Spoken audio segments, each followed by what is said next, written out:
Greetings and welcome to my channel. My name is Blaze. If you've not been here before, I talk about thought, theory, and my interpretation when it comes to things that I'm interested in.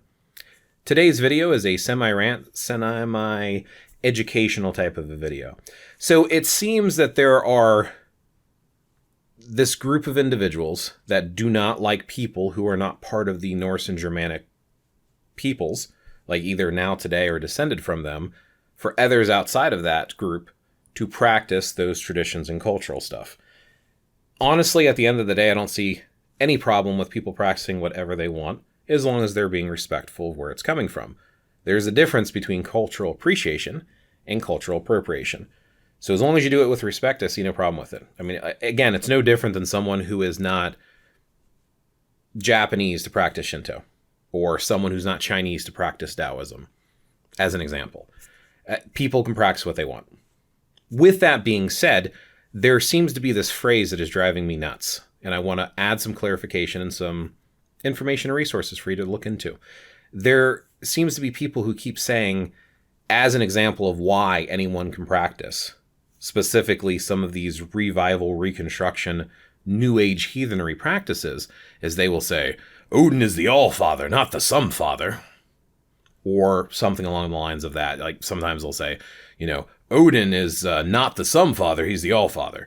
So the reason that kind of drives me nuts is I think it's a misinterpretation of something, and it's kind of, who cares?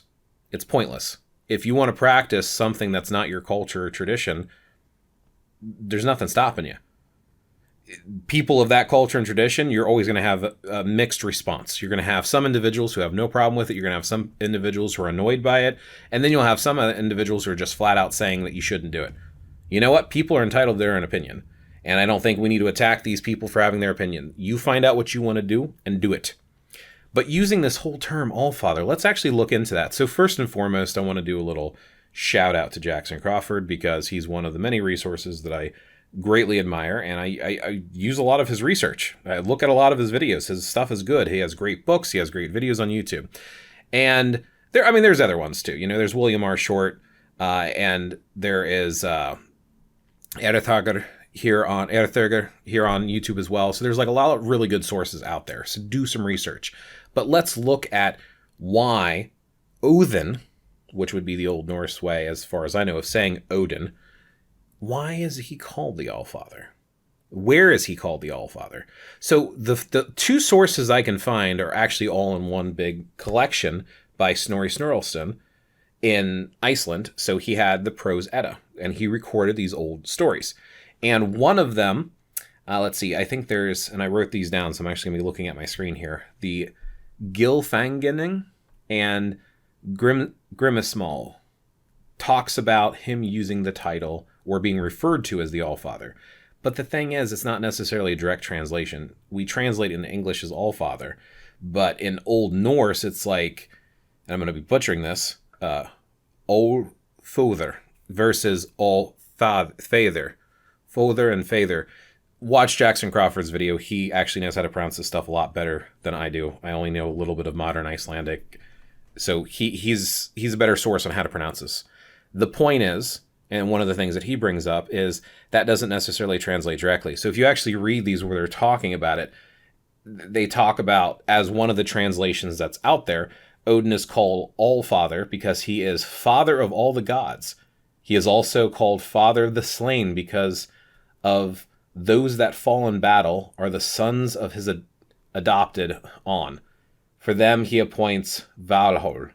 Now, and that's one of his other names is Valfather, and there's Sigfather, which is like Victory Father and Death Father and all this other stuff. But is it father when there's a different word in Old Norse that directly translates into the Icelandic version of father, and that's spelled differently than some of his titles? Not to mention, Odin has all these titles. So let's look a bit about the Grimnismal. And there's a specific point in this that it's talking about the different titles for him. Allfather, Valfather, Erith Farmeter. So like there's Sigfather. There's all these different terms and names and titles that he's used throughout the generations. So let's just look at that for a second. that doesn't mean anything. That doesn't mean he created all of mankind like people seem to suggest. They're trying to use this terminology and say, Odin is the Allfather, not the Somefather, because, well, he's created all of humankind. Well, one of the creation stories, it's actually Vili, Ve, and Odin, the three of them together, who create the first man and woman out of an ash tree and an elm tree. That's one version. But if he really is the Allfather and he created all of creation, you're also suggesting that all the other religions and spiritualities are wrong, which not everyone's going to agree with you on that anyway. They have their own creation stories and versions of their own based upon their cultural traditions. So that kind of rules that out right there. Then why is Odin actually called the Allfather? Because, in my opinion, based upon some of the things that I've read about, and I'm not an expert, I've not read everything, Odin is basically claiming his dominion over everything. He didn't actually birth all the gods and goddesses, all the Aesir, Vanir, and Jotnar. He did not birth them all. In fact, he even comes from a mother and a father, Besla and Bor. He's technically also Odin Borson. So it's like there's all of these different beings that are having their own existence that he's claiming he's father of. So maybe it's not necessarily the word father, not the way that we think of the word father. Then you have Heimdallr. Heimdallr technically helped create the caste systems, and some people consider him to be like the father, so to speak, of modern humans because of the different caste systems born from him. But again, you're talking about the caste systems for a specific region, the Nordic Scandinavian region. So does that apply to everyone once again? Then you also have to look at the fact that Odin, him claiming this like lordship over everything and viewing it differently than being father the way we traditionally think of father, again, means almost nothing. We have a couple of references to this, but this is not like they call him Allfather in every single point or space. Him being the Allfather or not does not mean everyone can worship him or study him or whatever. Everyone can worship and study him because they can. Not because he's the Allfather, but because people have the right to do whatever they want to do. You can research and adapt whatever you want. That's called being a human.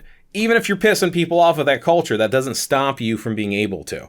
And again, I believe a lot of people of the Norse, Germanic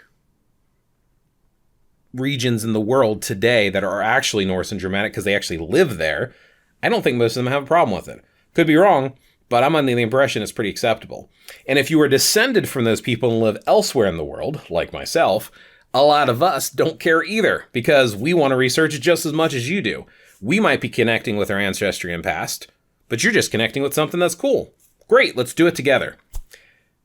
That's the reason why anyone can practice it. So this whole saying and phrase of Odin's the Allfather, not the Somefather, drives me nuts for that reason.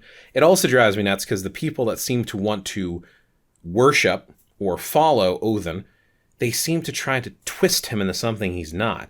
Like a lot of people that are claiming that they're following these spiritualities and these paths aren't doing any of the research. They're not looking up any of the sagas and Eddas. They're just inventing it and saying Odin is what he is, such as saying he's the father and creator of all, which is just an inaccuracy. He's actually kind of on the shady side. And if you look at some of the stuff that Odin has done, it's always been for his gain in power, knowledge, and wisdom. He's looking out for himself first and foremost. That doesn't mean he's a terrible, horrible person or deity. It just means that he's not this pray-to protector type of individual. If you're looking for a pray-to protector type of deity, especially from the Norse Scandinavian pantheon, Thor would be probably the first one to go to because he is actually the protector of both Mithengarder, where we are, Earth, and Alsgard. He protects. He is a protector. He is a very powerful being who is all about protection, but he's very explosive and angry in nature. That's why he's actually referred to as the Thunderer, because Thor basically translates into thunder. He's the raw power in nature. He's actually the thunder itself, and he's explosive in his protective nature and quick to anger and temper. Odin, there's a story here, and I believe this is also in the Prose Edda as well, and it's called, and I'm going to butcher the pronunciation, Skuld Skaparmol.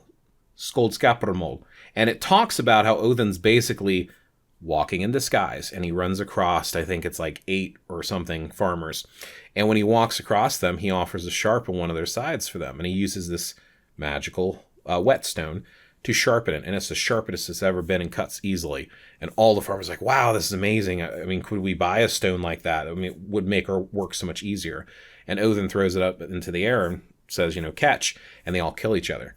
And he picks up the whetstone and he walks off, and he's like, I guess I got a few more for Ragnarok, because it's basically just collecting more people. He lets them kill each other. Odin plucks out his own eye to drink from his uncle's well, Mimir, and drink from the well of knowledge to gain knowledge. He hangs himself from the branches of Yggdrasil and stabs himself with a spear, sacrificing himself to himself, hanging for multiple days and nights, and gleaning the ability to write and learning about the runes and carving them into the trunk of Yggdrasil. So it's like he does all of this stuff for empowerment and continuing. When people die in battle, they don't instantly go to Valhalla.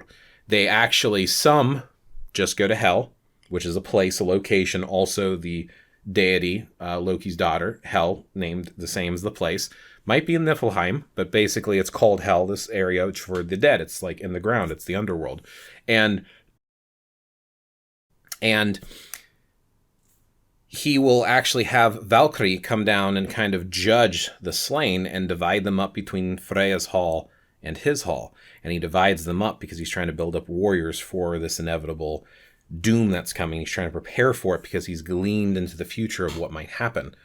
And when he collects these warriors, he's having them train all day. All day they're fighting, and then they get killed, and then they get resurrected, and all day, and then they're feasting and drinking in this hall. And they describe Valhalla as being this place covered in shields and spears, and the benches are covered in chainmail. Like, it's not necessarily a pleasant place to be. Maybe it is if you're a professional warrior, but the average person I don't think would want to be there. So again, they describe him as being something different than typically people think of him as. So again, just want to reiterate, just because he's the Allfather, that doesn't give you permission to worship him.